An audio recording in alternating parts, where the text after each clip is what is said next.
The honourable member for Calgary-Lougheed. Thank you, Mr. Speaker. This past week, the Environment Minister received a letter from well-respected scientists from clear across Canada warning her about dissolving Emera. These experts stated that the minister was mistaken in her assumptions regarding public trust in government science. Now, by ignoring this advice, the minister has demonstrated that she believes she knows more about environmental monitoring than trusted experts.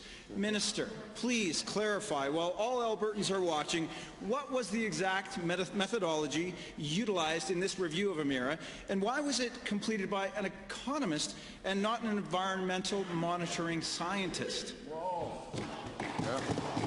Honourable Minister. Well, thank you, Mr. Speaker. And to be very clear, the problems with public trust were under the previous government's approach to environmental monitoring, which were found so wanting over a period of years that the only last idea that they could think of was to outsource core government business. Mr. Speaker, that is not the way to govern this particular matter. We are committed, Mr. Speaker, to independent reporting to Albertans to ensure that that piece stays in place. The Chief Scientist and the Chief of Monitoring of Emera move over into the department, Mr. Speaker. In addition, I would recognize the first supplemental. Mr. Speaker, with respect, that's not what the scientists said, and I wonder, are Albertans actually asking the NDP to stop blaming and start governing? Given that the predetermined review was neither robust nor a fair analysis of the so-called arm's-length agency, and given that just because the minister rejects something over and over again, or repeats it over and over again to herself, it doesn't make it true, to the same minister, your commissioned review highlighted a number of other options to improve Emera instead of dissolving it. So please tell us, why are you throwing the baby out with the bathwater and refusing to even consider other options over ideological preferences?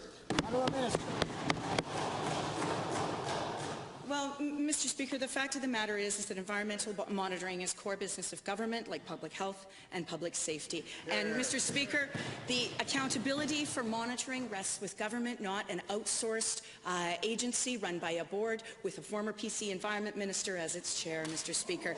And so we have retained the best aspects of Emera's work, including the Chief Scientist, including the Chief of Monitoring, and including the best parts of the enabling legislation, the Scientific Advisory Panel and the Traditional Knowledge Panel, which, Mr. Speaker, Indigenous peoples in the Lower Athabasca have embraced. Thank you. Second supplemental.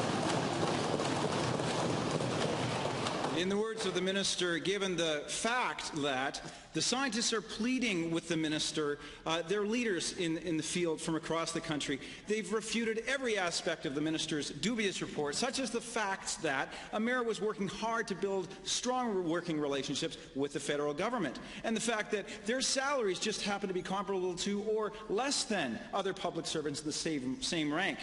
Will the minister utilize this opportunity to take the professional, expert advice from these scientists to put their respected opinion over personal political bias? Honourable Minister. Yes. Mr. Speaker, thank you. And, environmental monitoring in the Lower Athabasca has been governed by the Joint Oil Sands Monitoring Agreement between the federal and provincial governments, and it actually became quite difficult to negotiate that agreement between an arm's-length agency that was outsourced core and government business and the federal government, and I would argue a government-to-government relationship, Mr. Speaker, which is why Indigenous peoples had so many questions about Emera.